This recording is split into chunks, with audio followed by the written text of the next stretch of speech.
June 9న విశాఖలో సీఎంగా జగన్ ప్రమాణ స్వీకారం చేస్తారన్నారు మంత్రి బొత్స సత్యనారాయణ. సీఎం జగన్ ను గెలిపించుకోవడానికి ప్రజలు భారీగా తరలివచ్చి ఓట్లు వేశారన్నారు. చంద్రబాబుకు అధికారం ఇస్తే మళ్లీ కష్టాలు వస్తాయని ప్రజలు భయపడ్డారని అన్నారు. తాము అధికారంలోకి రాగానే అందరూ తోకముడుస్తారని తెలిపారు. ఎన్నికల్లో సీఎం జగన్ కొత్త ట్రెండ్ తీసుకొచ్చారన్న బొత్స వై నాట్ 175 లక్ష్యానికి దగ్గరగా సీట్లు రావడం ఖాయమన్నారు. జూన్ 4వ తారీఖు నాడు ఓట్ల లెక్కింపు అవుద్ది.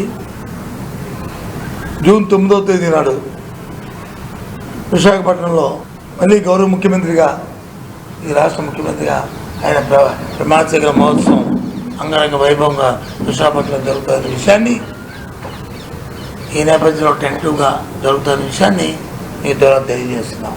జగన్మోహన్ రెడ్డి ఇచ్చిన సంక్షేమంగానే అభివృద్ధి చూసి పెద్ద ఎత్తున వచ్చారు.